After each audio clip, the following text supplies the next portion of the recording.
Feminism today looks very different than what it used to be.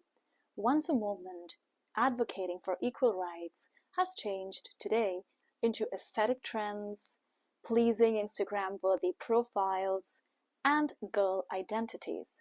Now the real question is, are these girl identities, are these real ways or different ways of looking at feminism just repackaged into a different kind of oppression?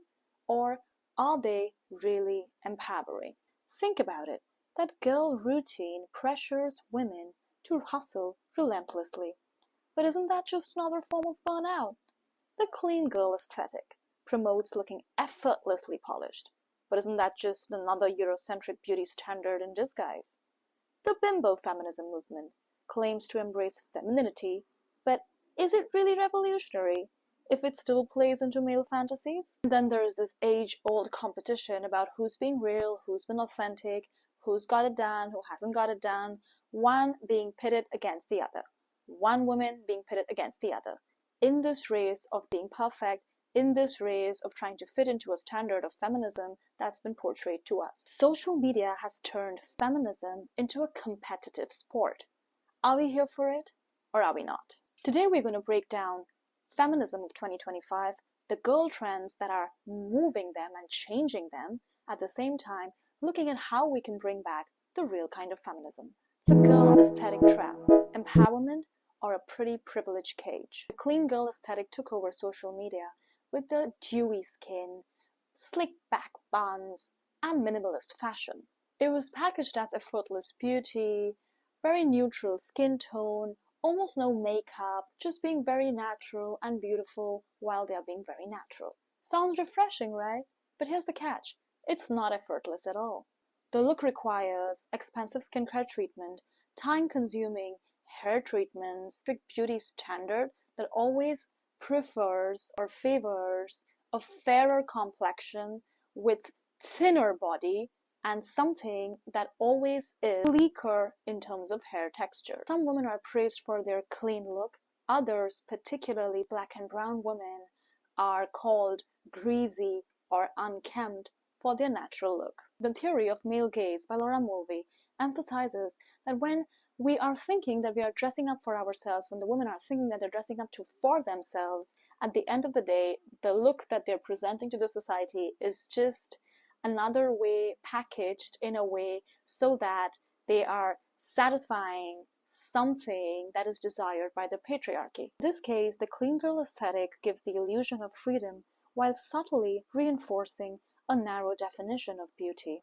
That girl, productivity disguised as self-care.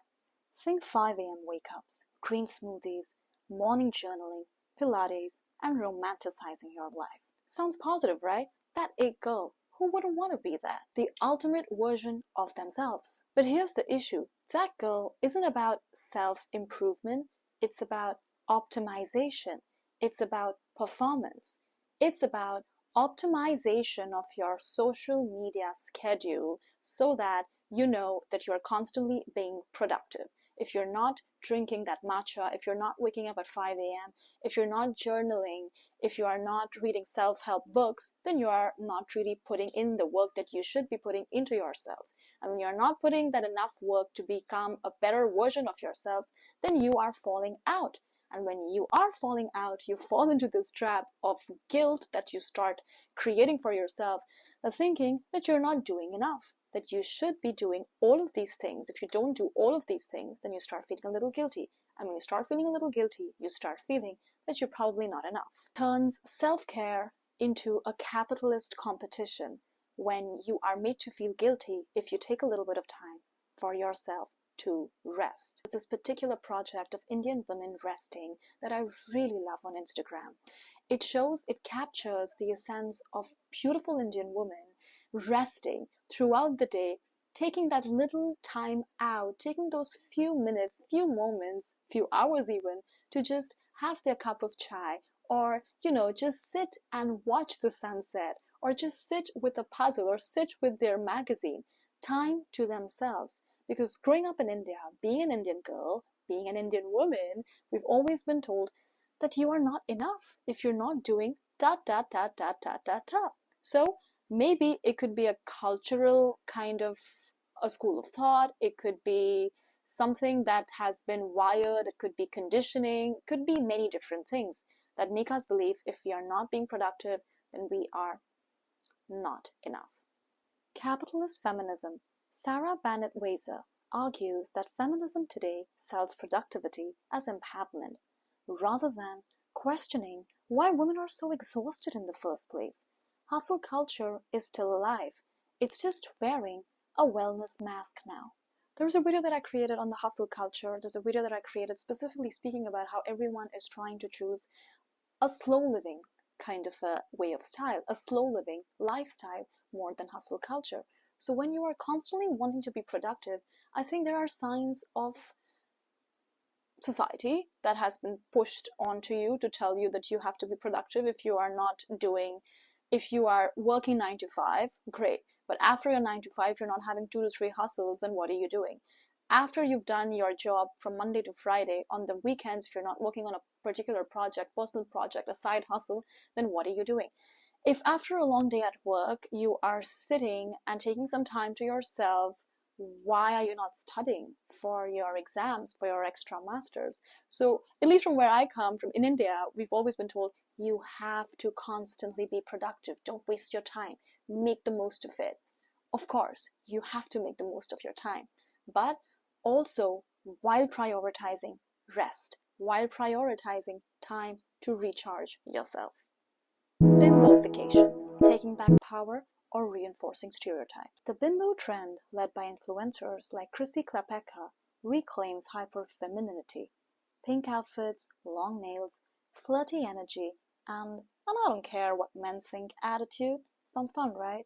The idea is that embracing traditional femininity is empowering on your own terms. This is that many women embracing this trend are already fitting into the conventional beauty standards. They may call it a rebellion, but they are still fitting into the standards, into this definition of beauty by male ideals. The bimbo feminism claims to reject male validation, but somehow it reinforces the fact that at the end of the day, it's how you look. Everything depends on how you look. A woman's power still lies in how she looks. Traditionally, bimbo was used as a derogatory term for someone who is blonde, sexually attractive, but also a little naive and uneducated. But the current wave of radical feminism has sought to reclaim the term bimbo to simply describe a woman that is primarily concerned with kindness and her own happiness. Ariel Richards stated in her Vice article that bimboism says you don't have to be unintelligent to choose happiness. You just need to focus on things that actually matter, like community, setting an example, and building others up.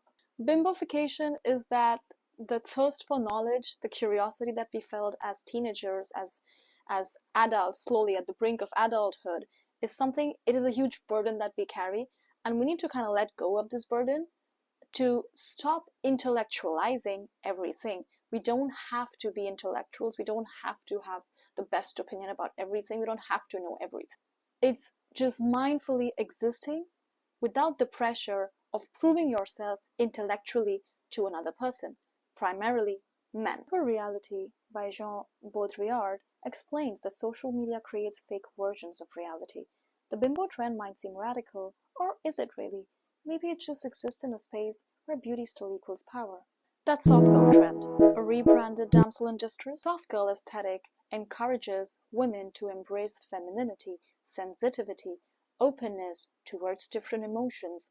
At the same time, it's telling us to embrace things like romance, slowing down, tapping into our female energy, tapping into our female power, which is beautiful. Soft, the reaction to hustle culture trying to tell us to slow down and breathe a little, slow down and minimalize a little, slow down and lean into softness. One could say maybe it's a way to keep women passive. It maybe takes the woman back into traditional roles where a woman is supposed to be nurturing while the man is supposed to be providing for the woman.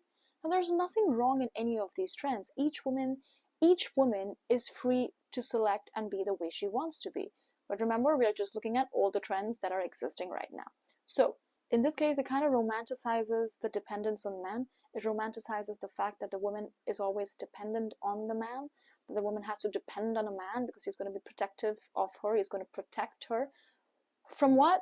From something. The woman has to be dependent on the man because he's the one who takes care of her. So it kind of promotes the fact that you have to depend on a partner rather than seek independence, rather than be independent. Benevolent Sexism by Click and Fisk explains that society rewards women for being soft, kind, and approachable, but ultimately still expects them to be dependent on men. Girl boss, death of a capitalist fantasy. Remember Nasty Gal? Sofia Amoruso's girl boss empire crumbled, revealing how women CEOs weren't changing the system, just replicating male corporate culture. Elizabeth Holmes and Kim Kardashian show that rich women pushing capitalism isn't liberation. Girl boss is someone who's leading in the corporate world, who is standing eye to eye with the man, who has a seat at the table and knows what to do. But many a times, girl bosses are also operating in a corporate world, so they have to operate in a manner in which the men operate. So in that case, are they solving the issue, or are they just being a part of the issue? A woman who is your boss, at the same time, maybe she's doing something different, but maybe she is also exploiting the woman at work. Maybe she's just being an internalized misogynist. So, internalized misogyny or survival strategy. Many girls shame other women to gain male approval. I'm not like other girls, they are hated, but capitalism in a pink suit. It encourages women to compete in a system that still favors men, without challenging the system. The pick-me girl could be seeking male validation by putting other women down. Instead of ending internalized misogyny, it shames women by putting each other down, by pitting one woman against the other, instead of against patriarchy.